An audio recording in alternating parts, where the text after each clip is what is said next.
This world is not as normal as it appears. Everywhere, there exist creatures that are demons, always eager to steal souls and possess human bodies. There are also people who stand at the forefront of the battle against these demons. They are brave, using statues of saints, the words of God, and their fierce faith as swords. But the demons fear none of these things. Holy statues are defiled with streams of red blood. Priests reciting the words of God suddenly burst into blue flames, the symbol of demonic power. The people around them begin to panic and lose focus, while another priest tries to calm everyone and urges them to continue praying. In the end, even he loses his life to the demon's power. And so, the exorcism ends in humanity's defeat. In the ordinary world, Rin is a young troublemaker with nothing better to do. Every day, he roams the streets asking people if they know who his father is, then delivers thunderous punches and lightning kicks straight to their faces. He is an orphan raised at a monastery, and Fujimoto is his main guardian. One look at the boy's face and you know he has been in another fight. But Rin hides it well, ready with an explanation for every mark on his body. He even ends the conversation by burying his face in a pretty girl's chest, catching the old man off guard. Fortunately, Fujimoto snaps back in time and puts him in a proper chokehold to teach him a lesson. Earlier, Rin's boss called the monastery to inform them they no longer need a delivery worker who disappears after finishing deliveries instead of returning to the company. Pack your things and go home to herd ducks. Rin has worked at many places, but none lasted more than a few days. At this rate, you will have nothing to eat but dirt, son. Despite being told this, Rin still tries to argue. There is no way I cannot survive. Besides Rin, Fujimoto also adopted Yukio, Rin's younger brother. Though they are brothers, their personalities are completely different. One is bad at studying, always fighting, with a future as dark as a black hole in space, not a single ray of light. Yukio, on the other hand, excels in academics and sports, and is about to move into the dormitory of a prestigious academy. Everyone remarks how different these twins are, like heaven and earth. Rin angrily yells at them to shut up, and a nearby device suddenly bursts into strange blue flames before quickly extinguishing. Fujimoto immediately reacts, saying perhaps this thing is too old and needs to be replaced. He tells Yukio to bandage his brother first. Like everyone else, Yukio is at a loss for words with Rin, who does nothing but fight every day. Is it that he cannot live without fighting? Even Rin himself does not know why he is like this. He can only congratulate his younger brother, whose future is so much brighter than someone worthless like himself. Suddenly, someone comes in with a job recruitment notice meant for no one other than Rin. A kind person even tosses him a suit, telling him to look sharp and serious for the interview. If he cannot find a job this time, it would not be strange for Fujimoto to kick him out of the monastery. The shop owner clearly looks strict and not very kind. She studies Rin's resume showing only a middle school graduation, thinks for a moment, then officially assigns him work. She orders him to move all the goods outside. The people around sigh, saying she is hazing the new guy again. But when they see him lift the entire stack of goods in one go and carry them outside, they are amazed. The owner has barely reached the door when Rin has already finished the task. However, the last box he accidentally flips onto the owner's head. The tasks assigned afterward he also does relatively well. When fixing the shower head, he sprays water in her face. When pushing a cart, he rams it straight into her. If she were not blessed by her ancestors, she would have been sent to her grave by Rin. Finally, he sighs, expecting to be fired, when an unexpected opportunity arises. The owner, being cheap, had purchased a batch of spices that she could not sell, mainly because the person at the cooking counter was terrible. Rin, on a whim, steps in to show off his skills. With each stir of his hand, the aroma of noodles spreads everywhere. Customers rush over, eagerly waiting to taste it. The owner also comes over from afar, takes a bite, and her eyes widen.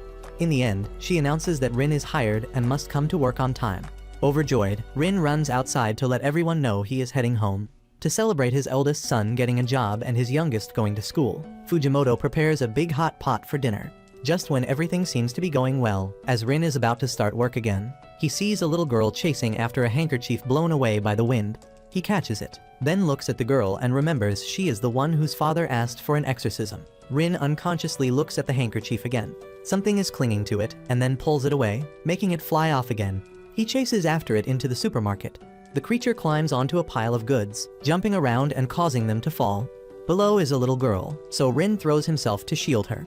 The girl only gets a minor scrape, but Rin loses his job because the owner accuses him of deliberately damaging the goods in the supermarket. That evening, everyone waits for a long time, but Rin does not come home, so Yukio goes out to find him. He scolds his brother for not coming back. When he learns Rin lost his job, his words become even harsher. But Rin has something he cannot explain. He knows that no matter what he says, no one will understand. Even Rin himself does not know what on earth just happened. When the two arrive home at the church, they see the father and the little girl from that morning have come to express their thanks. The man is very grateful to Rin for protecting his daughter. The girl is always daydreaming, careless, and easily trips and gets hurt. That is not it. The girl is being bullied. It caused what happened today. The man thinks Rin is referring to something at school and gets angry, wanting to investigate thoroughly.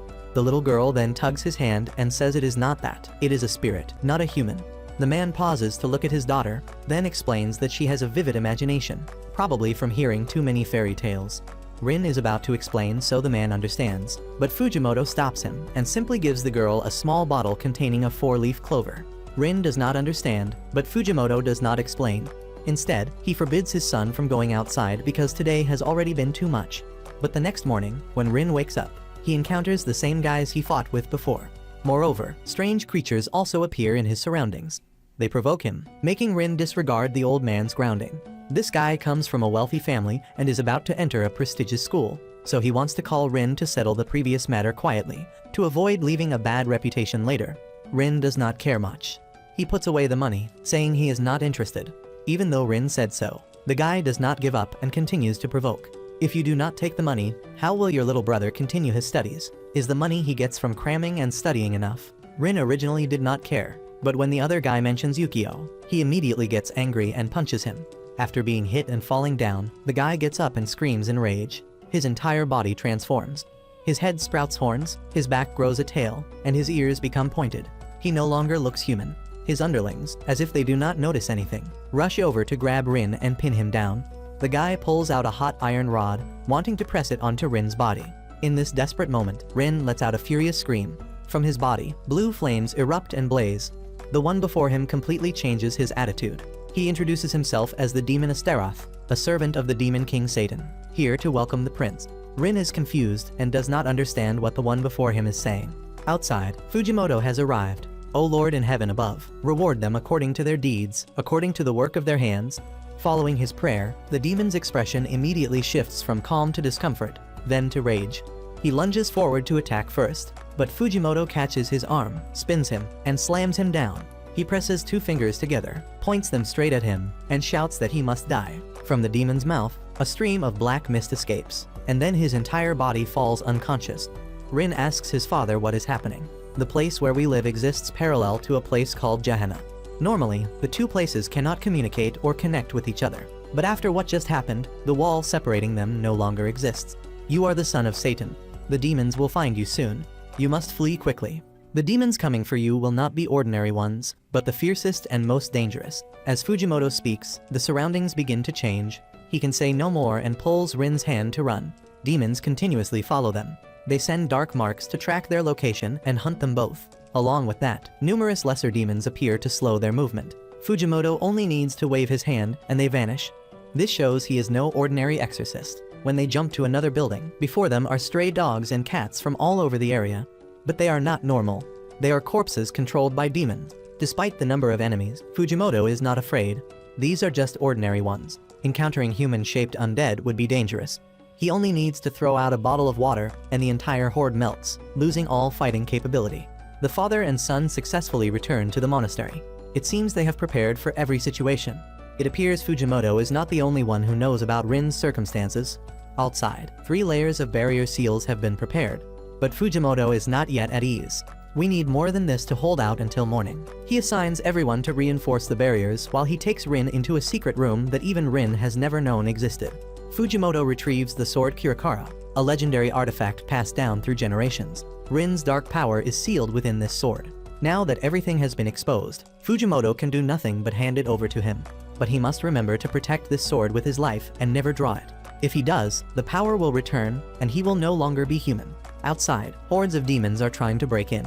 But when they collide with the barrier, their bodies are ground up as if thrown into a shredder, leaving nothing but pools of blood on the ground. The demon Astaroth, despite being exorcised by Fujimoto, can possess another human body and come to the monastery. Just then, a car crashes straight into Astaroth. He takes the full impact but does not die.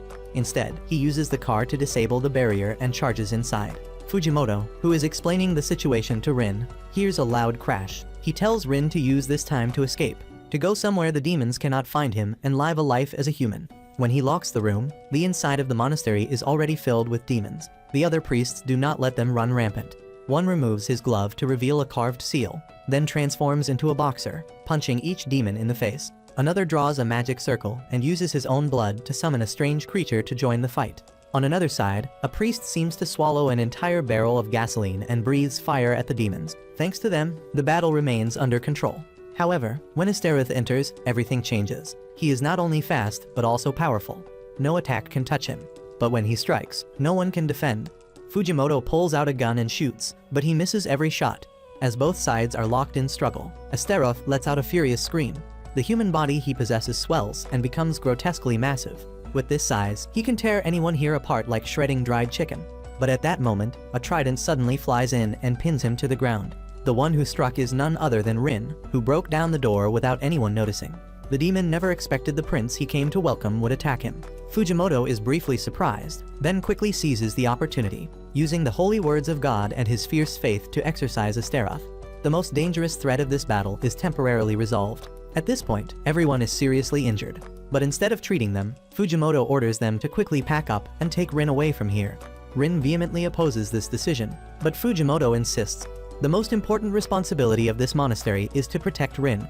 Hearing this, Rin becomes extremely agitated. Since childhood, Rin has been looked at with suspicion because of the abnormal things around him.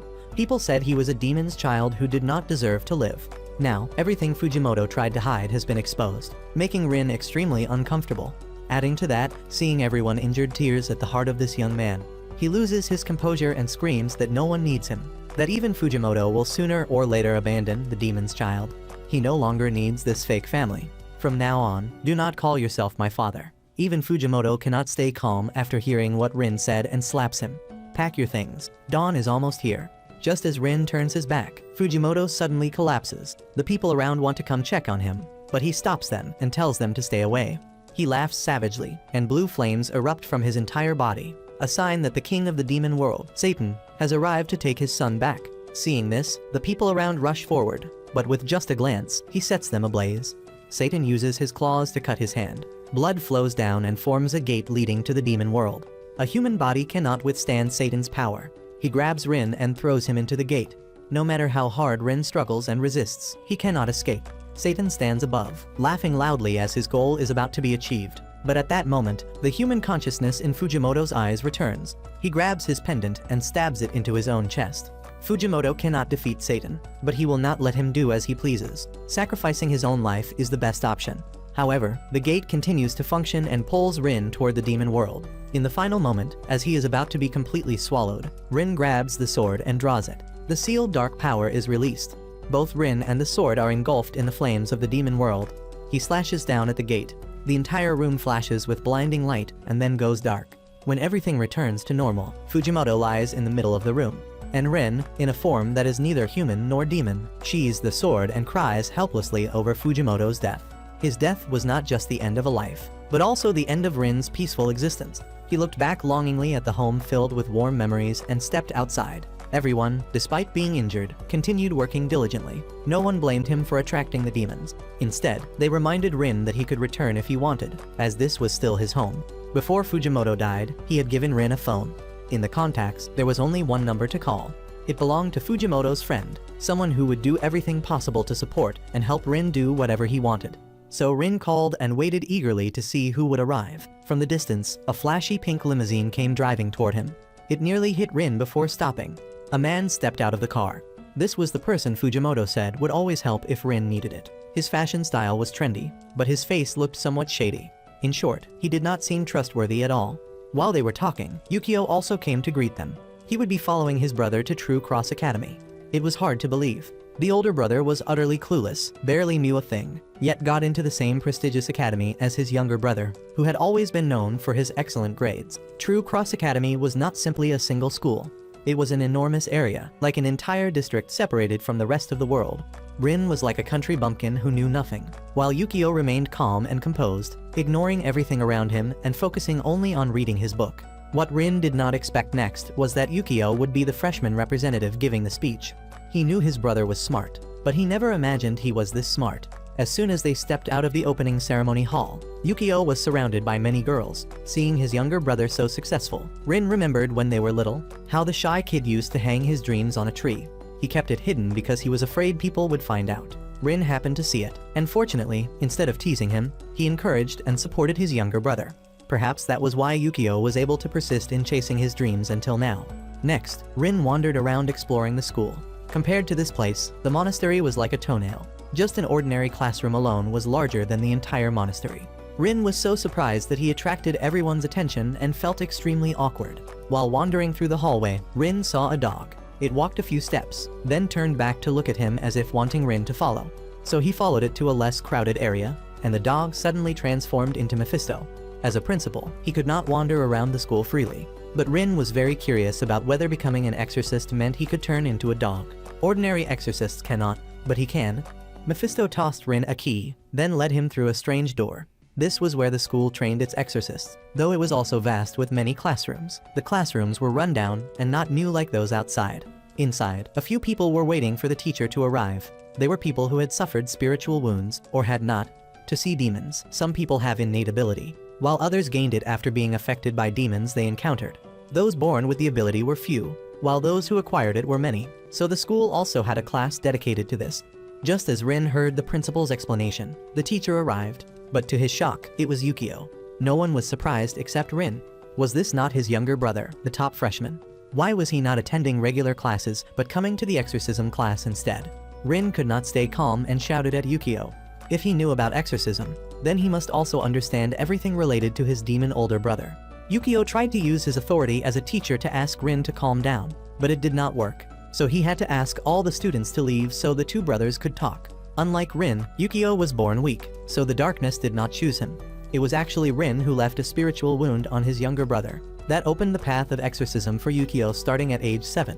2 years ago, he graduated from the exorcism class and became the youngest exorcist in history. Hearing this made Rin even more agitated. He asked what he was in his younger brother's eyes. He pushed Yukio and accidentally knocked over a vial of summoning blood. A horde of small demons rushed in to attack them. Yukio calmly drew his gun and eliminated them one by one. Every demon that charged at him received a bullet. While fighting, Yukio did not hesitate to let Rin know that in his eyes, his demon older brother was a threat to humanity, something that all exorcists needed to eliminate. Although he did not know the details of Fujimoto's death, he understood that the old man had been fighting against Satan's invasion for a long time. Because only he was strong enough to contain him, Fujimoto would not have lost with his powerful spirit. That could only happen if Rin had said something to agitate him. More precisely, Rin was Fujimoto's weakness. As soon as Yukio finished speaking, his gun turned and pointed straight at Rin. Rin did not stand still either. The demonic flames began to blaze fiercely. He drew his sword and charged straight at Yukio, but instead of attacking him, he struck the demon behind him. Rin also knew that Fujimoto's death was his fault. That was why he wanted to become an exorcist, so that no one would have to die protecting this demon's child. Hearing this, Yukio also remembered when they were little. He was scared because he could see demons. Fujimoto had said the same thing. Do you want to become strong to protect yourself and your older brother from those things? This was the noble goal that allowed him to stand here as a teacher instead of a student. When they understood each other better, the class began. When the class ended and Rin was looking for his room, he discovered that Yukio was his roommate. After all, Rin was the son of the Demon King. Who knew when he might go on a rampage? To be safe, Yukio had proposed to share a room with his brother for easier monitoring. And so, the place of rest had unknowingly become a prison with Yukio as the guard. The next day, knowing his older brother's intelligence ranked second to none in stupidity, Yukio decided to give Rin some materials on exorcism. But it was a children's book, which made Rin extremely annoyed. Do not look down on your older brother like that. It is not looking down on you, it is the truth. If you want to become an exorcist instead of a professional scammer, you should know that hard work pays off. Otherwise, you will end up scamming people and getting beaten black and blue. After saying that, Yukio was about to go out to the exorcist shop to buy some supplies and handle an exorcism request there. Hearing this, Rin immediately became interested and wanted to tag along. Yukio wanted to refuse because his brother was only an apprentice exorcist without the authority to participate in battles. But Rin's situation was special. If he waited until Rin understood combat, he would probably be beaten to a pulp by demons first. So Rin was allowed to come along and fight. The entire academy was a special zone, layered with many spells by Mephisto to ward off demons. There were traps everywhere. If Rin wandered around without an exorcist key, he could easily become deceased. When they arrived at the exorcist shop, Yukio reminded his brother not to wander around or touch anything carelessly. Rin was annoyed and thought, disappear, you.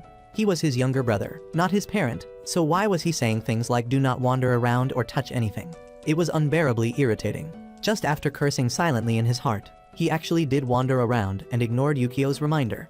Rin saw a beautiful garden filled with all kinds of blooming flowers showing off their colors. Inside, a girl was diligently digging holes to plant flowers. While staring at her, Rin unconsciously touched the gate. The spot he touched suddenly flashed with light. The entire fence, like a protective barrier, shattered from just Rin's touch, and the gate suddenly fell down. This revealed that Rin was a demon. The girl inside also realized the problem and screamed in fear, telling the demon to stay away. Hearing someone call him a demon, Rin not only did not stay put but walked toward her. The girl tried to back away but could not. He observed carefully and realized she could not walk, so he went over to help her. After explaining clearly for a while, the girl finally understood Rin's special situation. Then they formally introduced themselves. Her name was Shimi, the daughter of the exorcist shop owner. This garden was her grandmother's favorite place, because she loved her grandmother. Shimi also loved this garden. Sadly, just a month ago, her grandmother passed away in an accident. She hoped her grandmother would reach the Garden of Amahara, a place mentioned in fairy tales where every flower in the world exists. Just as she said this, Yukio and the shop owner came out from inside. It was actually the owner who had invited him to examine her daughter's condition. Do not assume that just because she was an exorcist shop owner, she was superstitious and called an exorcist when something happened. When they went to the hospital, doctors examined everything but could not find Shimi's real problem, so Yukio took action. Her legs had become very abnormal, with large veins bulging around them like tree roots. Although there were no unusual symptoms, Yukio determined this was related to a demon. This was not a powerful demon that could possess a living person. What it possessed was one of the flowers in the garden. For this type of demon to affect a living person, it needed to talk to them and slowly strike at the victim's vulnerable heart. He asked if Shimi had ever talked to anything unusual. She truly could not remember anything. The mother beside them, hearing about her daughter's dangerous situation, became agitated and wanted to destroy the entire garden. Even though she loved this place, it was not worth Shimi risking her life for. Shimi vehemently opposed this and then collapsed unconscious. That was because the demon was slowly draining her life force. If they did not quickly deal with the demon, Shimi's life would be in danger. The shop owner did not know how to handle this. Since childhood, her daughter's body had been weaker than normal. Because she was busy running the shop, she could only entrust her daughter to the grandmother. Because of that, mother and daughter had little contact, and it was normal for the girl to be cold toward her. By the time she knew to care for Shimi, perhaps everything was already too late. Yukio did not think so. Demons always know how to attack and hit hard at people's negative emotions. If she kept thinking like that, the problem would only become harder to solve. In her unconscious state, Shimi remembered the scene before her grandmother died. That day, she was supposed to help her grandmother pull the cover over the grape trellis because it was quite cold. But Shimi was absorbed in thoughts of the Garden of Amahara. She had saved up some money and expressed her wish to go out and search for it. Her grandmother knew what she spoke of might not exist, but for her granddaughter's happiness, she did not stop her and told her she should go.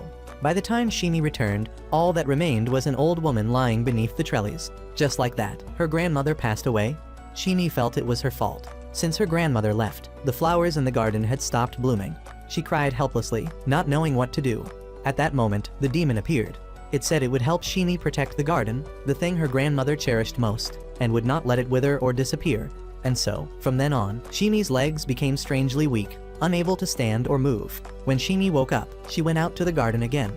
Rin went over to remind Shimi that her mother was very worried about her. Shimi did not care about that. Instead, she said her mother only had ill intentions by targeting the garden. Hearing this, Rin immediately got angry and smashed each flower pot. Shimi panicked and rushed over to stop him.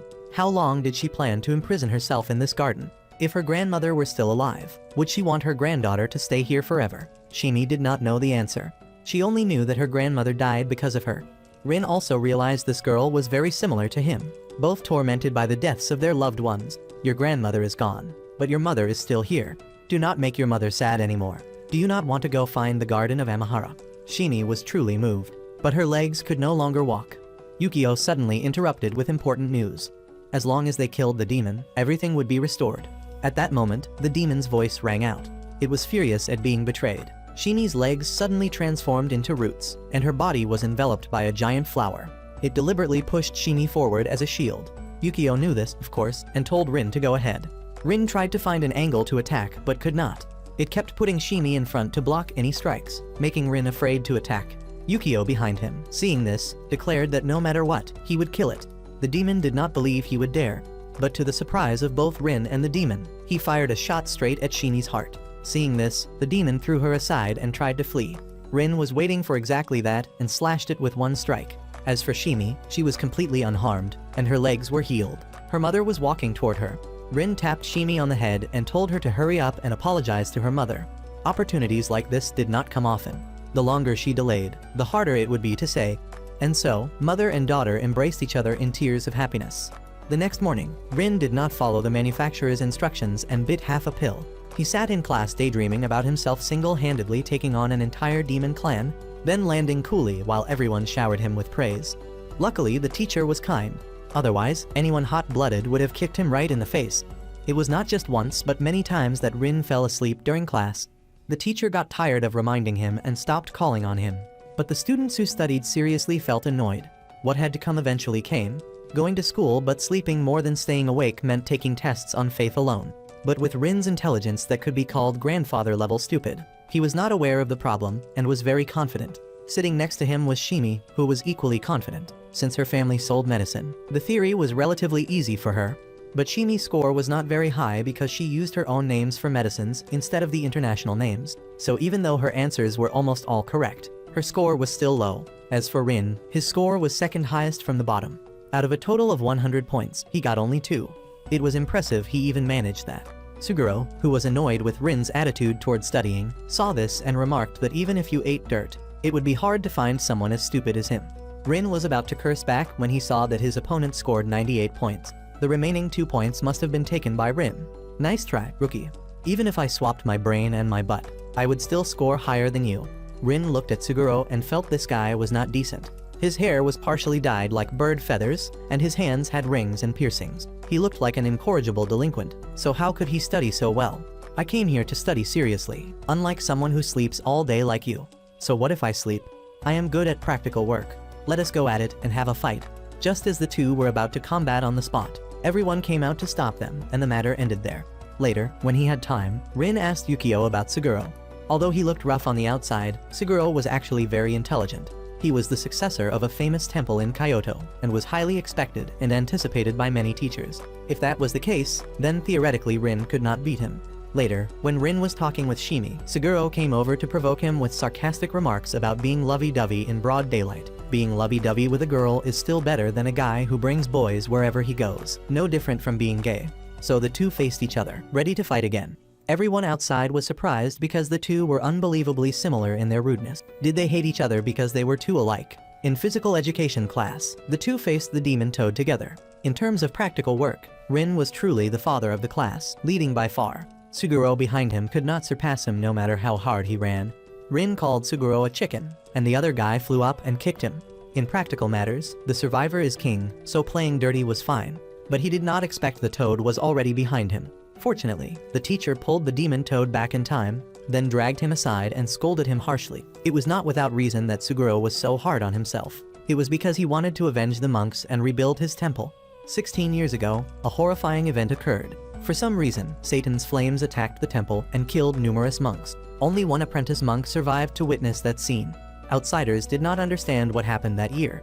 They believed the temple was cursed and abandoned the faith of the land. Even the people there were labeled as cursed. That was why Suguro wanted to defeat Satan and rebuild the temple. Later, class continued, but before the lesson ended, the teacher's brain went to his crotch when his girlfriend called and asked for a quickie. He abandoned all shame and ignored the students' gazes, running off at the speed of light. Seeing this, Suguro sighed. What kind of school was this where students were not proper and teachers had no manners? Rin knew the other was mocking him. They shared the same goal of defeating Satan, so why did he keep picking fights? Did he want to fight? Suguro knew his two friends had told Rin about his story. He felt that someone like Rin was not worthy of sharing the same goal, so he issued a challenge. The two would go down and face the demon toad together. The demon toad had the ability to observe eyes and perceive the soul of the person facing it. If one of them showed weakness, that person would lose. If Rin could beat the toad, Suguro would acknowledge him. After saying this, he looked at Rin with expectant eyes. Contrary to his usual competitiveness, Rin refused because this matter was not worth risking his life. Above all, his power was not something everyone could know about. But Suguro, hearing this, became angry, thinking Rin was looking down on him. The others felt the same. He remembered when he was young, when the monks went door to door asking for donations to rebuild the temple.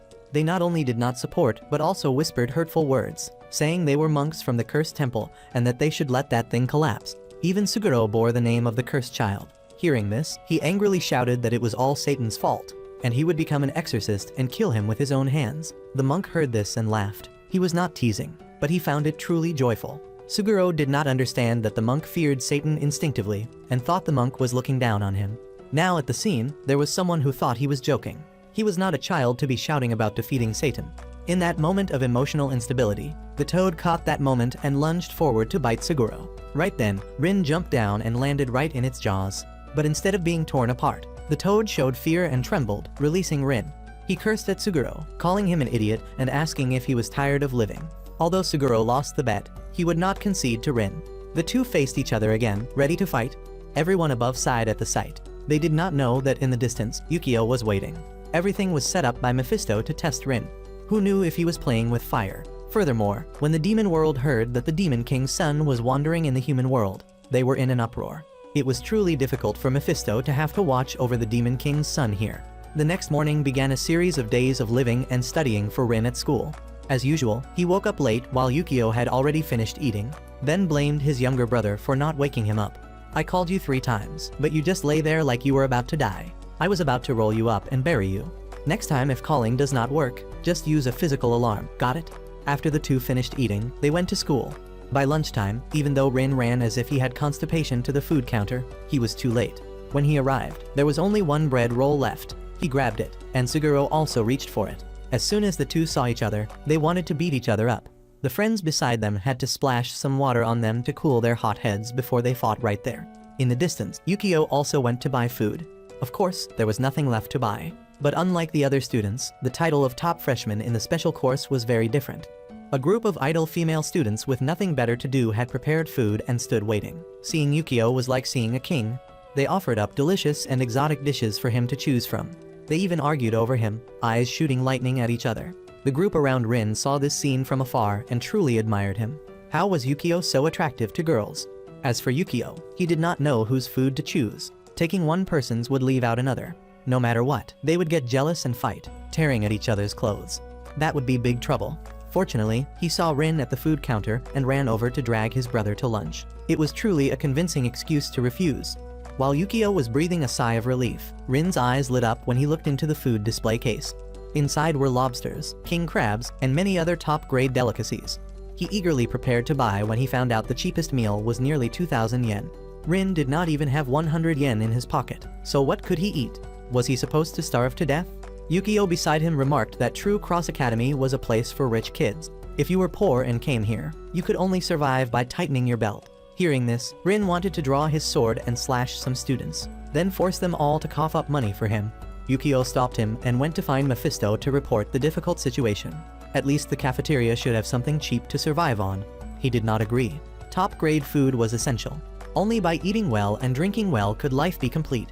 After saying this, Mephisto picked up a cup of instant noodles he had just prepared and started eating. He was truly speechless. As principal, he had the authority to do whatever he wanted, but at least he should give them some money to live on. The Demon King's son was not a god who could live without eating. Hearing this, Mephisto pulled out a 2,000 yen note and threw it to Rin. Before he could be happy, he was told this would be given once a month. How could anyone survive on that? When polite talk did not work, Rin was about to draw his sword when Yukio dragged him away. Rin could starve, but Yukio could not. Being a teacher in the Exorcist division came with a salary, so he did not have to worry. Yukio had already planned a way for his brother to survive, which was cooking at home. He would sponsor the money, and Rin would show off his skills. After all, Rin's cooking ability was already at Michelin level. Speaking of which, Yukio was quite cunning. To avoid girls inviting him to eat and to save money, he devised this strategy to let his brother know how expensive school life was. To avoid having to wake up early and cook busily, Rin cooked the night before and put it in the refrigerator. The next morning, he just needed to take it out and bring it to school. The temperature would gradually drop, and by noon it would be ready to eat. But after just one night, Rin angrily grabbed 2 empty lunch boxes and kicked Yukio. Even if you were starving, you should have saved some for your brother. Yukio's brain loaded for a moment before he understood why Rin was angry. But honestly, he had not touched the 2 lunch boxes either. Rin and Yukio both found it very strange. These past few days, they had not agreed on who would be the main cook. But every morning, food was already laid out. The 2 brothers ate without even bothering to wash dishes. Yet when they came home, everything was strangely clean. Right at that moment, the sound of cooking came from the kitchen. They nervously went to check and discovered it was Mephisto. Rin thought he had been cooking for the two brothers these past few days, but no. A few days ago, it was a demon Mephisto hired to work. Then it saw Rin casually go in to cook without asking permission, so it got angry and left. Mephisto happened to have the opportunity to show off his amazing cooking skills. Looking at the plate of soup that was still bubbling even though it was no longer on the stove, swallowing it down might be more than the stomach could handle.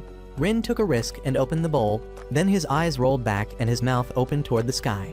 In his days, he saw his grandmother calling him to the Western Paradise, even though he had never met her. The even more terrifying news was that until Yukabok stopped being angry, Mephisto would handle the cooking.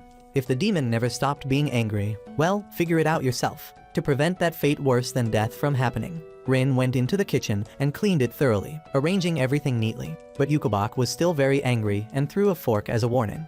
Rin responded, asking what he wanted and challenging him to come out and fight. Under his challenge, Yukabok actually appeared. It was just a small demon that looked cute, not fierce or scary at all. Just when it seemed like the two would have a fight that would shake the entire dormitory, Yukio sensed something was wrong from afar and hurried back as fast as he could. When he opened the kitchen door, he saw Rin and the demon, one lying on the floor and one on the table, both with bloated bellies. Mephisto above saw everything. Instead of fighting, Rin and Yukabok decided to have a culinary showdown. After tasting each other's food, both found it extremely delicious and did not want to miss a single bite. They ate until their bellies were as big as they were now. After the showdown, Yukabok was no longer angry, and everything returned to normal. Yukio also got a delicious meal, but the girls still crowded around him. In the distance, Rin saw this scene and hoped that people would fall for his delicious food. And he too would become popular with girls instead of having neither girls nor dogs. But when Yukio told them his brother cooked, they looked at Rin, who was daydreaming like someone who had been sick for years trying to hide it. How could they believe that? Hearing them talk, Rin was heartbroken and cried while eating. That afternoon, Shimi came to visit. The girls, after failing to give their lunch boxes, had followed and watched. Seeing her go in, they all became jealous and angry, waiting to see when she would come out, wondering if Yukio and Shimi were dating. The three girls waited until night but did not see Shimi come out. They had no way of knowing that Yukio had already taken Shimi home using the exorcist key. The three girls decided to sneak inside to check the situation. They went into the kitchen and saw the lunch boxes that looked obviously beautiful and delicious. Imagining Shimi and Yukio happily cooking together, the girls could not contain their jealousy and threw away all the lunch boxes. Then a terrified scream rang out. Rin and Yukio woke up startled and ran to the kitchen to see Yukabok furiously grown large and cooking. In the pot were the three girls being seasoned with spices.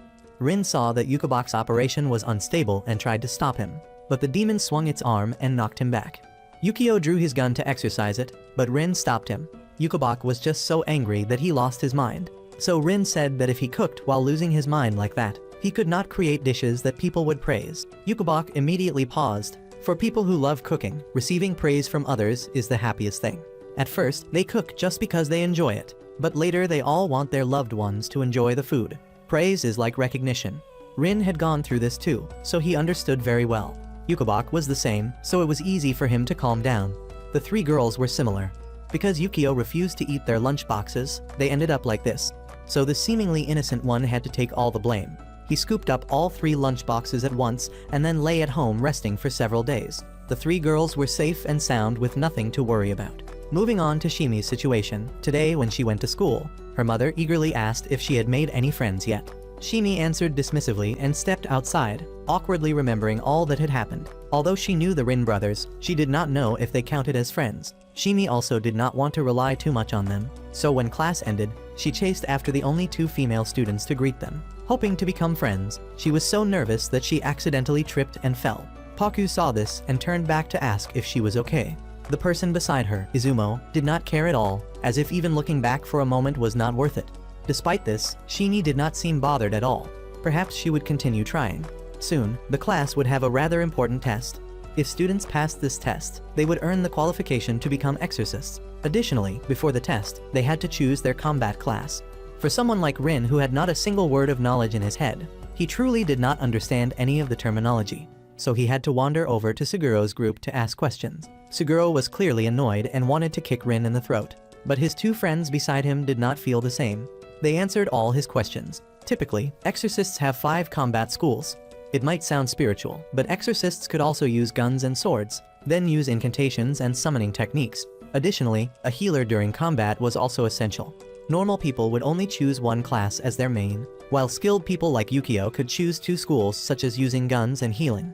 After asking for a while, Rin learned about sword-fighting exorcists and decided to follow this path. Choosing a profession so carelessly would lead to unemployment later and blaming the market. Next was the summoning class taught by the summoning teacher. This school was quite special.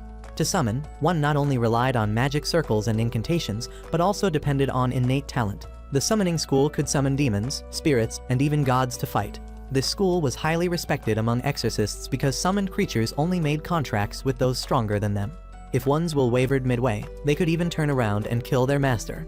In the class, only 2 people possessed summoning ability. One was Izumo with 2 fox spirits, and the second was Shimi with a plant spirit.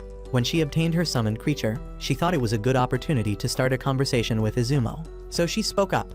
Instead of responding kindly, Izumo mocked her, saying it was only cute and as small as a bean. Shimi was naive and did not realize it, thinking she was being complimented. When class ended, Shimi continued to chase after her, calling out desperately. Paku behind was very moved.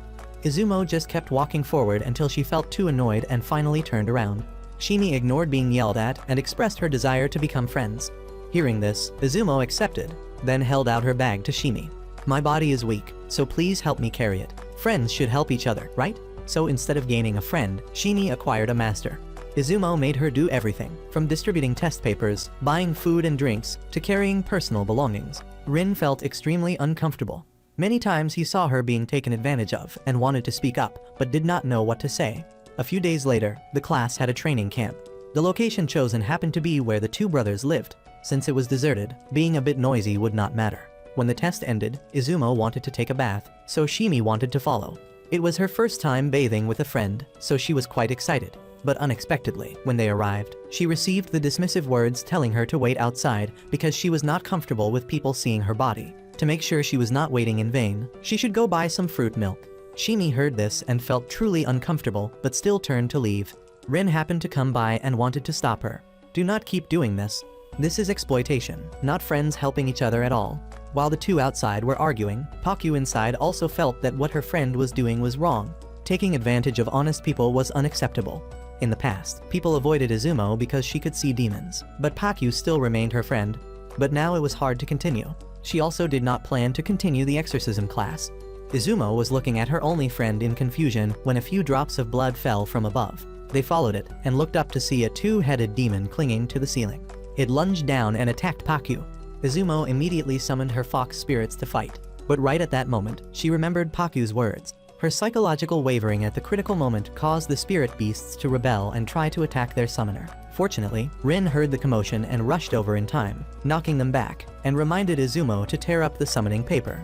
Rin also did not know what to do next. Normally, with just 1 sword strike, he could handle it, but with people here, exposing his power and identity would be extremely risky. Shimi also arrived. Seeing Paku injured, she immediately ran over to give first aid. Because of this, Rin charged forward and pushed back the demon. It recognized him as Satan's son but still attacked, throwing Rin aside, then grabbed his neck and squeezed tight. The demon apologized to Rin, saying it had received orders and had to do this. Fortunately, at the last moment, Yukio arrived in time and fired his gun to scare it away. As for Paku, with Shimi's assistance, her wound was no longer worrying. She would recover soon.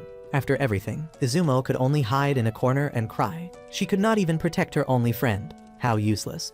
Rin did not pay attention to her self-blame. He threw her a jacket and told her to go outside and deal with the problem. Although the incident had passed, Izumo's heart was not stable at all. It followed her into her dreams and replayed the most terrible things. Her best friend hating her, her spirit beasts rebelling, and the terrifying demon behind her. When it reached the scariest part, the dream ended. Izumo went down to brush her teeth and wash her face and saw that Rin was also here. She returned the jacket, now washed clean, and thanked him for his appearance last night. If Rin had not come, who knew where things would have gone? Rin did not care and only focused on his clean jacket. "You really are a good person. Maybe I misjudged you before." Being praised, Izumo felt shy and denied it, saying it was just that he was too dirty and she could not stand it. Then the 2 went together to visit Paku. Yukio gave her an injection. In a few days, her fever would go down and there would be no after effects. When the Rin brothers left, Paku told Izumo she would still leave the exorcism class. Izumo thought it was because she had acted too harshly and embarrassed her, but that was not it. Paku was leaving only because she truly was not suited to become an exorcist. Anyway, the two would still be close friends. Because of going through many events, the intelligent Izumo could not even memorize the exorcism scripture. Suguro got the opportunity to show off and stood up to recite it from beginning to end, surprising everyone endlessly. Indeed, he looked like a honey badger but truly had talent. Suguro was not humble, so his friend did it for him, saying Suguro just had a better memory than normal people. Izumo beside him felt he truly did not know how to be humble, so she added a remark about how it was only 4 scriptures, and yet he was being so arrogant. The person criticizing me is the one who could not even memorize those 4 scriptures. Huh? It is just that I did not bother to remember. After arguing for a while, they mentioned the dream of defeating Satan, which made Suguro unable to hold back and grab Izumo's collar. She immediately swung her hand to slap him. Rin happened to stand up at that moment and caught the full blow. What does your fight have to do with me?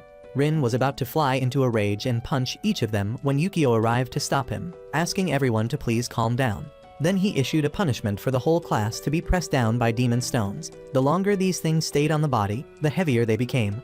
That was why everyone's faces now looked exhausted beyond words. Despite this, Yukio did not stop. He told everyone to endure for 3 more hours. During that time, he would go perform an exorcism, and they would all stay together to continue the punishment and build their bond. This profession could not exist alone. A team needed at least 2 people. If you argued during combat, you might as well buy a coffin and jump in to wait to be buried. Hearing this, everyone cursed Yukio. His face was young, but why was he so cruel? Were Rin and Yukio really brothers? When Yukio had just left, the lights suddenly went out completely. At first, they thought the young teacher had done it. They were cursing him, wishing his future children would be born without buttholes, when they realized only this building had lost power, while other places still had it. Did the school not pay the electricity bill? Shima stood up and opened the door to check the situation. He saw the demon. He was about to say it was an illusion when it punched him, nearly sending him to meet his ancestors. Rin took one look and knew it was the demon from yesterday. It was still the same corpse-type demon with a fairly high level for beginners. The demon was heading toward the group and fired a poison gas bomb. For a moment, no one knew what to do with the current situation. Shimi pleaded with her spirit to save everyone, so it summoned a sharp tree root that pierced straight through the undead's body and pinned it to the wall. Everyone thought it was over, but unexpectedly, the demon suddenly split its body. The wound healed quickly as it advanced forward. The tree roots blocking its path were swept away with a swing of its arm. The poison took effect at that moment, making everyone's bodies extremely uncomfortable. Someone as weak as Shimi fell into a state of hazy consciousness, her whole body losing strength and unable to move. Under these dire circumstances, Rin knew he could not do anything other than use himself as bait. He knew the demon was targeting him anyway. He squeezed through the gaps in the tree roots, challenged the demon with "catch me if you can," then ran away. Indeed, it followed and chased Rin until he nearly coughed up smoke. After a while of struggling and chasing, Rin ran to the electrical panel. Someone had really cut the breaker. He was about to flip it on when the demon arrived. It used its long, dangling tongue to wrap around him and slam him several times until he wanted to vomit up and down. When he could no longer take the beating, Rin finally ignited the blue flames to scare the demon back. Right at that moment, someone appeared. Indeed, it was that power of Satan. Rin also saw the one who spoke. He was the mastermind behind everything, separating him from the others, then wanting to witness him slashing and killing the demon he had summoned. As you wish.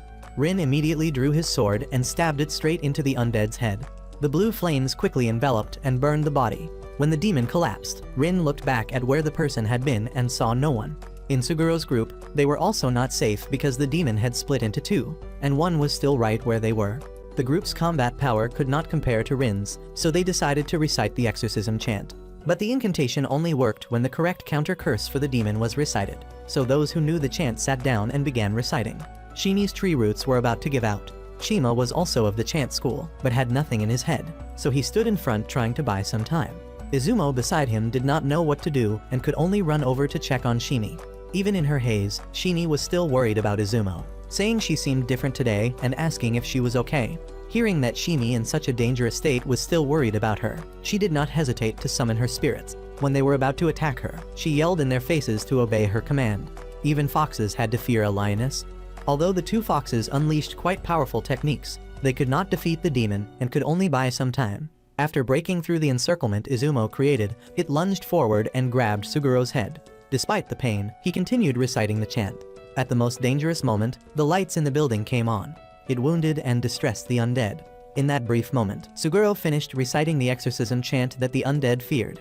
Its body completely disintegrated, leaving nothing behind. Rin had just returned when Suguro kicked him in the face for the crime of pulling the monster alone. Did you want to die, you idiot who likes to show off? A while later, Yukio also returned. Behind him was the one-eyed guy from earlier who had lured Rin away from the team. Rin was about to warn his brother that the opponent was an enemy when suddenly someone kicked him in the face from behind, sending him tumbling and crashing into the door. It was none other than Mephisto. Do not think that a monster above intermediate level can just barge into the school. This was the qualification test to become an exorcist combined with the training camp. As he spoke, teachers from everywhere began emerging from their hiding spots. Some hid in closets, some hid under the floor. Anywhere that could conceal a body, they jumped in. After all, training someone whose recklessness exceeded their common sense to fight demons was not easy. How could they let these young buds die before they bloomed? Hearing the situation, Rin wanted to call out the teachers for a sparring session in Japanese martial arts, then decided against it. It would be troublesome to get kicked in the face again. What everyone was worried about now was whether they had passed or not. In general, everyone's performance was quite good and hard to criticize. Suguro found a solution even in such danger. Being grabbed by the head yet still completing the chant showed what level of skill he had. Izumo was equally talented. Facing the possibility of her spirits rebelling, she still summoned them and skillfully used techniques to buy time. Shima was also extremely brave, risking life and death to protect his teammates. Shimi did not even need to be mentioned. Without her, the whole group could not have done anything and might have been taken away for a funeral service with the Lord. If we were talking about the most useless ones, it was only those two idiots. The two of them seemed to do nothing but stand and watch to make up the numbers. Now one was playing League of Legends claiming he would dethrone Faker, and the other was playing around. Seeing Suguro had an issue with him, he invited him to fight right there to heat things up. Additionally, if we were talking about the most impressive person, it was definitely Rin. No one could believe this slacker had the strength to kill an intermediate level demon with just a sword. It was truly unbelievable. While everyone was excitedly discussing the test, Yukio went to find the one-eyed teacher. Although it was a test, what he had just done was crossing the line, trying to make Rin use his power while separating him from the group. That was an extremely risky action. If you are the brake preventing Rin from going too far, I am the accelerator forcing him to develop. Mephisto himself requested this. We need to control and determine whether Rin should be part of the Knights or must be eliminated. Throughout this time, both Rin's power and spirit have been very good. There has been no sign indicating he is a monster. A few days later, when Shimi was watching the shop for her mother, Yukio came by. He informed her that she needed to choose her main combat class. Shimi's chances of passing the test were very high, so this decision needed to be made quickly. These past days, Yukio had also seen her clear progress, remembering the first day they met. That was when Yukio had just graduated from the exorcist class and officially became an exorcist. Fujimoto brought him to the exorcist shop. Shimi's mother was there as always, while Shimi hid behind the door. Even though her mother tried to introduce Yukio to Shimi, she remained nervous and shy, hiding behind the door before leaving. Only when the father and son were about to leave did Shimi muster the courage to step out and give Yukio a 4-leaf clover for good luck. At that time, she greatly admired the friend before her. He was only 14 years old and already an exorcist. Yukio did not become complacent because of this. He remembered when he was young. He was just like Shimi, or even worse, crying at the slightest thing. Fortunately, he had an older brother like Rin. Speaking of this, Yukio suddenly remembered his conversation with the one-eyed teacher. Sensing something was wrong, he immediately stood up and headed back. In the dormitory where Rin was sleeping, the teacher was standing there, drawing his weapon and decisively stabbing down. But the feeling in his hand was strange. He lifted the blanket to find only a dummy inside. A clicking sound of a gun being loaded rang out. Behind him was Yukio. Rin had already been moved to another place and was now sleeping soundly. Suddenly, several gunshots rang out, making Rin aware that something dangerous was happening. On the stairway leading to the rooftop, the teacher tried to summon demons to attack. Yukio was quick as lightning, firing his gun and shooting down all of the opponent's summoned creatures. Upon reaching the rooftop, the battle became even more intense. The opponent shed more blood to exchange for more combat power. Yukio drew 2 guns and fired rapidly, but still missed one arm. It grabbed his leg and pulled him down. Yukio took out holy water and dissolved it. The teacher had taken advantage of that brief moment to draw a large summoning circle. This was the strongest demon he could make a contract with. As he finished speaking, a monster as big as a truck appeared. The demon was large but extremely fast. It slapped him before Yukio could react, sending him flying backward. Yukio stood up and fired his gun to attack. The bullets pierced through flesh but could not do anything to the demon. On the contrary, arms grew from the wounds and lunged forward, making things more difficult for Yukio. Right at that moment, a sword plunged into the monster, and its entire body burst into blue flames. Rin had arrived. He saw the teacher and wanted to charge over. But the teacher reacted quickly and splashed holy water, forcing him to retreat. The demon immediately turned around and grabbed Rin. Its other hand clamped onto his head as if wanting to crush it. Fortunately, Yukio had destroyed the summoning circle. The teacher could not summon another demon without dying. Yukio could not help but wonder why he kept targeting Rin. The reason was quite deep. The teacher was one of the few survivors of the Blue Night disaster 16 years ago. Worse, that night Satan had possessed his body and then ravaged it. That was why the teacher's hatred for Satan and everything related to him was immense. After saying this, he summoned a sharp shard and stabbed it into Rin. Rin did not dodge or evade but took the hit. He accepted all the battles from this teacher, but he should not involve innocent people. Newhouse was somewhat surprised to hear this, but the matter would not end here. There would be many more people like him coming for Rin. The next morning, the official results of the test came out. Everyone passed, so Mephisto invited them all to eat cake. The principal of the entire academy would not even spend money on a proper meal. He was truly stingy to the extreme. In summer, the dormitory was unbearably hot. It was supposedly an academy for the upper class, yet the dormitory did not even have a single air conditioner. Because of the heat, Rin had to drag his lazy, sluggish body to buy ice cream. On the way, he ate several sticks, but was not satisfied. He would have to eat more when he got home. Rin was so careless that he forgot to buy water for his younger brother. He really was an irresponsible older brother. He did not care much anyway. The most annoying thing right now was having to do homework. Even though he had the qualification to become an exorcist, he still could not escape these damn assignments. He picked up the list of exorcist ranks. He was near the bottom, only above the apprentice level. Looking at Yukio, he had reached intermediate level 1. Rin saw that his brother was still far from the highest rank and laughed, calling him a noob, forgetting that Yukio had only been practicing for 2 years. Above all, Paladin was the highest rank, a noble title bestowed upon only one person. Someone like Rin, who could not do a single chore properly, threw away all his brains in combat, and only relied on demonic power. How could he ever achieve it? What did you say? Do not lecture your older brother like an old man. You just need to act a little more mature. In combat, the moment there is an opening, you draw your sword. You have not used any exorcist abilities at all. If you continue like this, you will definitely be swallowed by those flames. Being scolded by Yukio without knowing how to respond, Rin angrily flicked Yukio's glasses up to the ceiling. The frame hit hard, shattered, and fell onto Yukio's head. Just as Yukio was about to fly into a rage, a phone call came in. It seemed like there was an urgent mission that required his presence. Rin eagerly asked what was going on. It has nothing to do with you. Stay put at home. But things turned out the same as always. When Yukio went to report for the mission, Rin followed along. As an official exorcist, following these missions and watching from the side was not difficult. While Yukio was grumbling, Rin suddenly heard a scream from somewhere. It called everyone liars. It sounded very angry. Following Yukio inside, he saw a giant cat standing before them. Whether it was a demon or a god was hard to say. The cat Kuro was once Fujimoto's familiar spirit. Kuro used to be the guardian deity for families in the silk farming trade. At that time, rats would always lurk around to steal the silk. Without Kuro, the fruits of their labor would constantly be stolen. Grateful for the cats, the entire silk village built a shrine and offered food, fish, and fruits in abundance. But as times changed, handmade silk declined, and so did the trade. People abandoned the profession, and the shrine was also abandoned. Then came the day when the land was to be redeveloped, and a crane came to demolish Kuro's shrine. It became furious and turned into a demon, attacking everyone. The building under construction suddenly collapsed. Even the massive crane was knocked down. The villagers thought the shrine was cursed and called many exorcists to deal with it. But no one could do anything to Kuro. That was when people from the academy came to subdue it.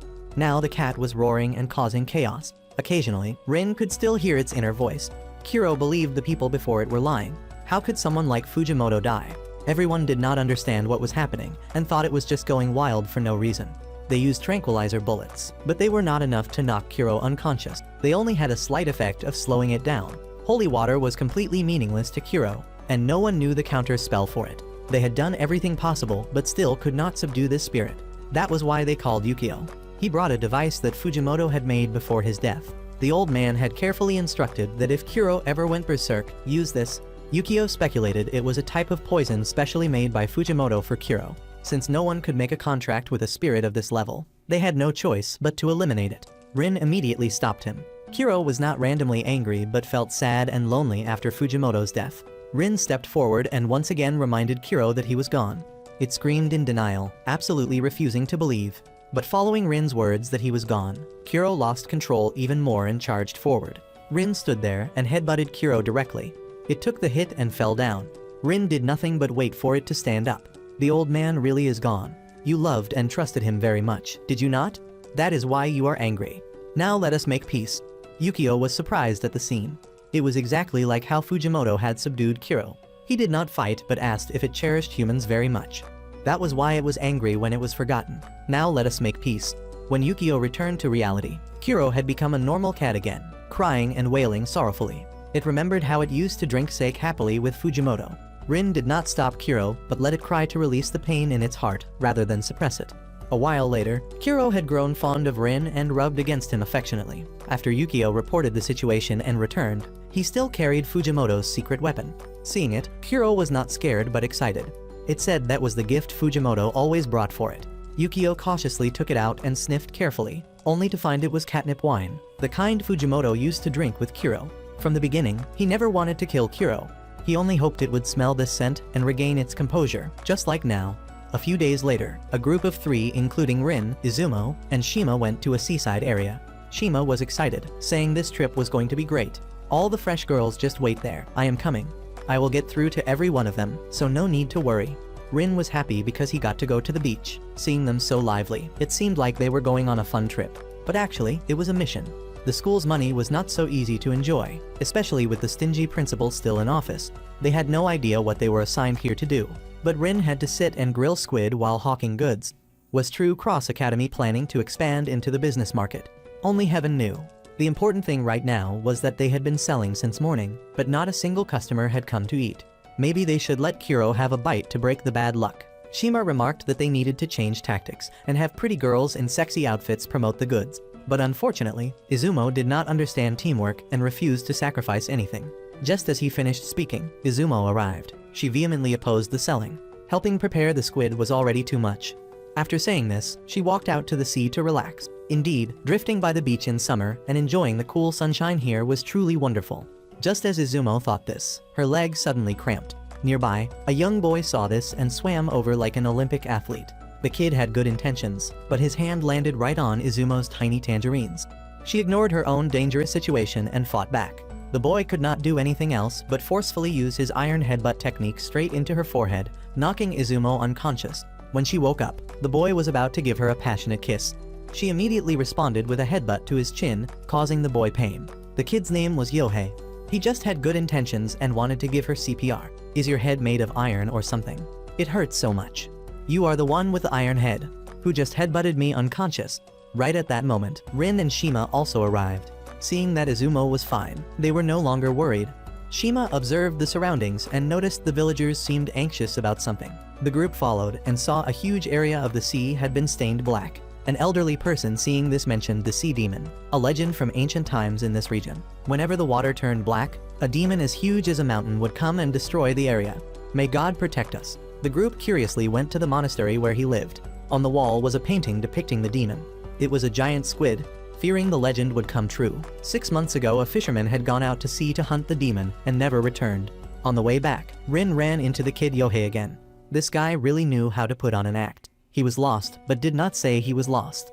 Instead, he boldly claimed his father once said a man walks one straight path. Walking straight got him lost, so now he had to ask 3 people from another region for directions to the supermarket. When the kid finished shopping, the 3 also escorted him home just to be safe. How did you even survive this long, kid? This is nothing. My dad is even more clueless than me. Are you really that proud to be bragging so freely, kid? Yohei affirmed that his father used to be amazing until he decided to go out to sea 6 months ago. Hearing this, Rin's group paused. So this funny kid had lost his dear father like that. That evening when they returned to the inn, the teacher had prepared a table full of squid. They heard that because of the demon's influence, this area only caught squid and no other seafood. Now they understood why selling grilled squid this morning was such a total flop. After eating, the teacher got another call from his girlfriend, so he instructed them not to sell squid in the morning and to keep an eye on Yohei so he would not go looking for the demon. That night when Izumo was about to sleep, the kid came by. He gave her a box of ointment because he noticed earlier that her head still seemed to hurt. Being a certified direction-blind person, Yohei seemed to have put in quite a lot of effort to get here. Because of his sincerity, Izumo cared a lot about Yohei. She told the other 2 they did not need to work, and she would keep watch alone. The sea the next morning was still as black as the day before. Yohei prepared rice balls and sat by the sea all day. Even though the sun was about to set completely, the boy still had no intention of leaving. Izumo could not stand it anymore and went out to advise him. Stop fantasizing about strength. In life, you have to know your own limits, what you can and cannot do. Otherwise, it is no different from throwing yourself to death. Hearing this, Yohei did not give up. People who are always negative are those who do not believe in themselves. His father always said that a man with enough determination can accomplish anything. Just as he finished speaking, a gigantic figure appeared far out at sea. It was the squid. Yohei immediately took action and ran off somewhere. Izumo quickly chased after him. Rin and the others saw the giant squid slowly approaching the island and did not know what to do.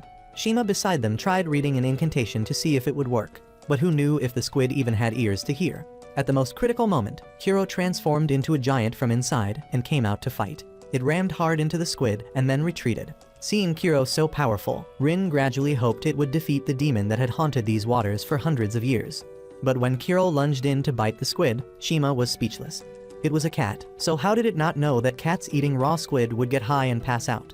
And so, the team's only combat force was just like that kicked out of the battle. When the squid was about to attack them both, an arrow suddenly flew in and pierced deep into the sea monster's flesh. It took a painful hit and turned toward the direction the arrow came from. There was Yohei, who had somehow gotten on a boat and gone out to sea. The little kid was like a deaf person unafraid of gunfire, facing the giant squid. He was not only not scared, but even charged forward. When Rin stopped him, Yohei decisively jumped into the water. He shot another arrow, but at most, it only hurt the squid. Then he was knocked unconscious by a blow. Rin immediately rushed over to fish the kid out. His other hand quickly drew his sword, ready to fight to the death, when from behind, a man standing on a raft called out. Yohei heard the familiar voice and turned around to see it was his father. The two happily reunited and went ashore to talk. The squid was no longer angrily attacking. During the legendary battle with the sea monster, he had accidentally befriended it. After that, he helped the squid change its temperament so it no longer went around causing trouble like before. Yohei and everyone found it hard to believe what he said. But it was the truth. These past few months, he and it had been trying to find their way back together, and they had been living just fine. The teacher on the side nodded in approval. Even demons can change their nature. As exorcists, you cannot just see a demon and immediately attack. You must determine whether the opponent is good or bad and respond appropriately. That is what a real man with guts is like. A few days after returning to school, Rin's group had another mission together. The mission took place at an amusement center that was temporarily closed. The whole group was waiting around in boredom, about to invite each other to fight to kill time, when their eyes suddenly lit up. In the distance, Shimi and Izumo were running toward them. Unlike before, Shimi was not wearing her loose, baggy kimono. Instead, she wore a basic school uniform that showed off every curve of her body. The curves and contours were clearly visible and incredibly alluring. The whole group was hot-blooded and froze at the sight. At first, Shimi felt very shy, but when her friends complimented her, she felt better. Rin felt the skirt was a bit short for Shimi and was about to tell Yukio, but since he had been staring at her chest the whole time, he got smacked in the face. The main mission today was to investigate and capture a ghost at the amusement park.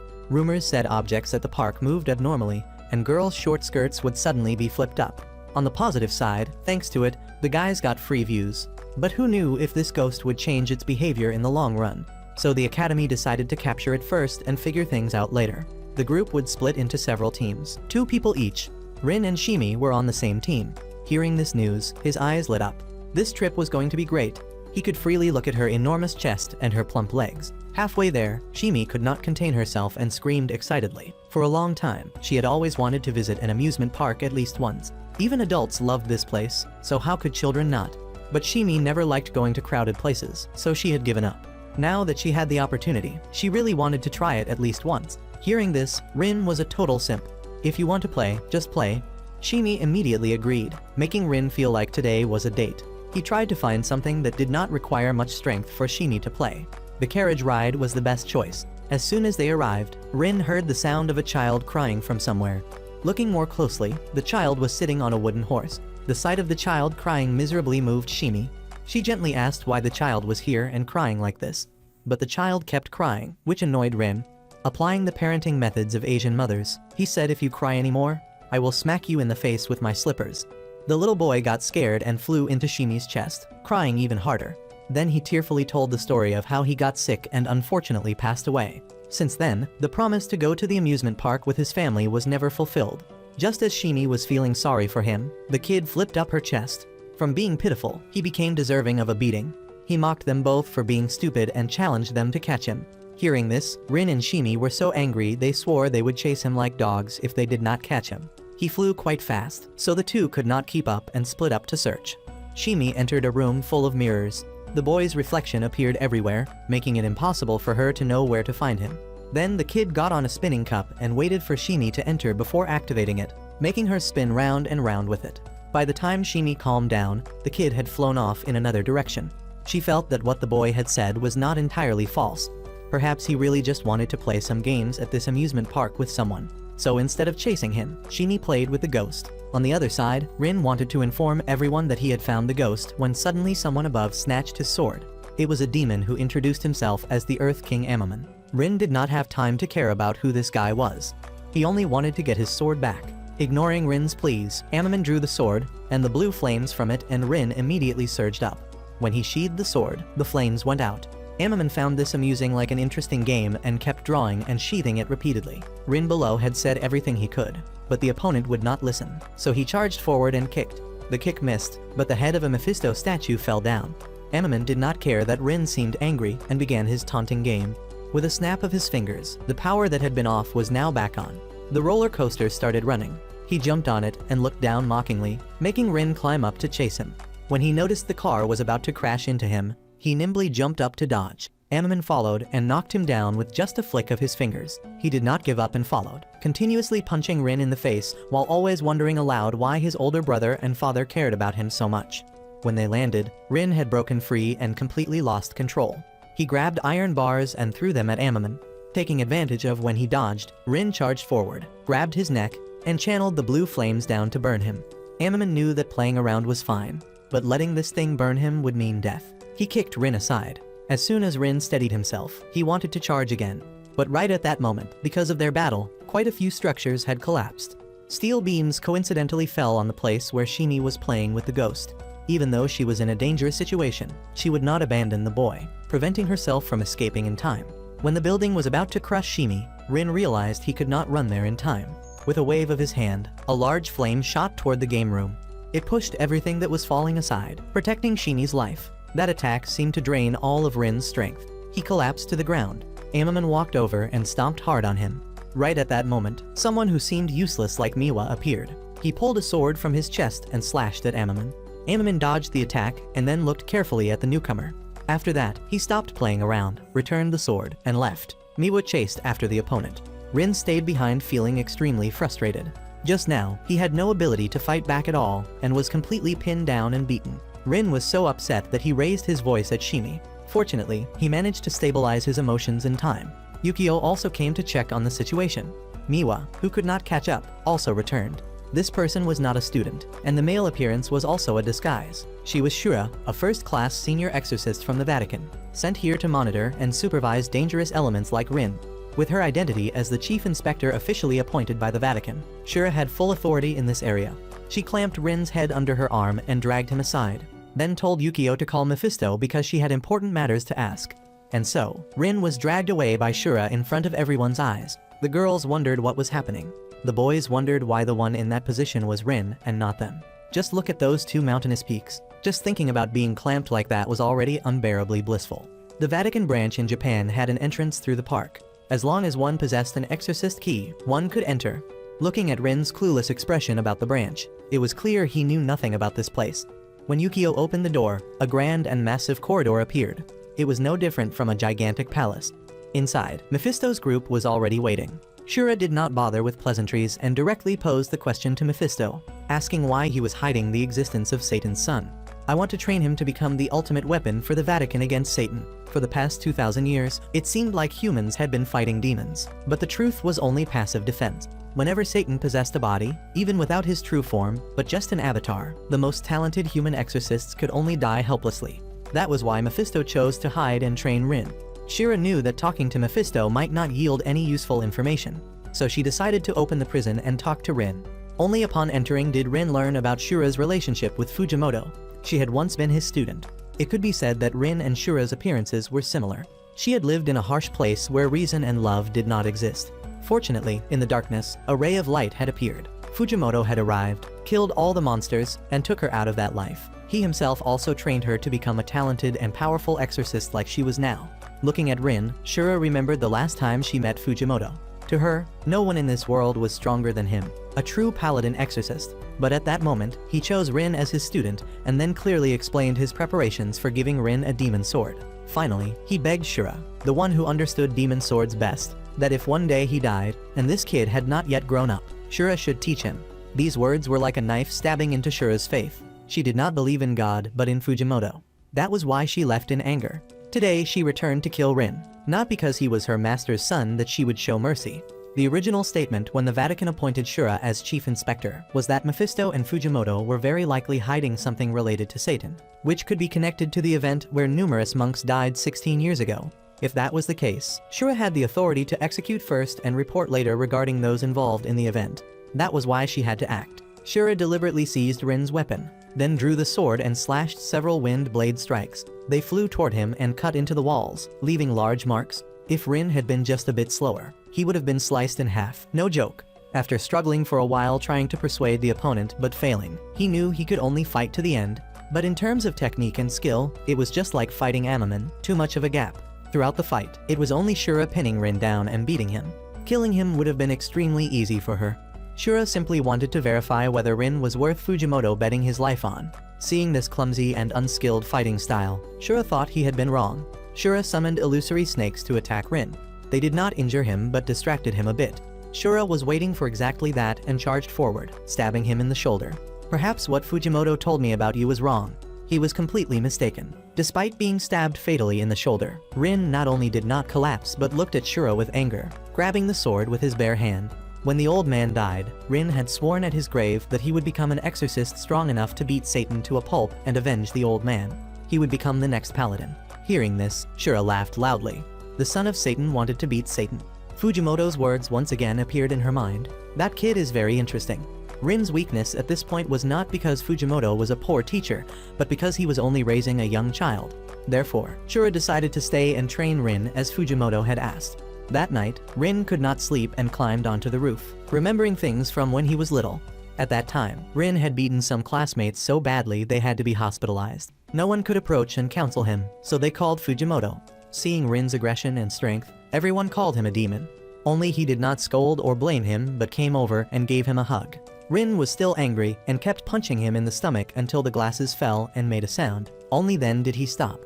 Fujimoto whispered in Rin's ear that he wanted him to become someone with many friends. Someone girls would fall for instead of being aggressive like now.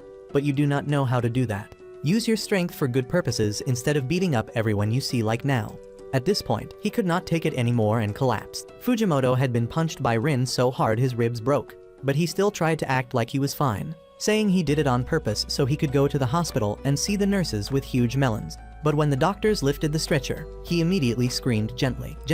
Returning to the present, to make it convenient for teaching Rin, Shura also became a teacher for the exorcism class. Someone asked where the old teacher went. He went to give birth. Hearing this sentence was enough to understand what kind of student he used to be. Rin happened to enter the class at that moment. Yesterday, because a sudden surge of passion came over him, he played with Kuro and then fell asleep on the roof with no one to wake him up. Being late meant he did not know Shura was the teacher and was endlessly surprised. But Rin did not care much. Today he came to class with a determination to become a paladin to avenge Fujimoto, to make sure no one would say that the choice to trust and bet his life on him was a mistake.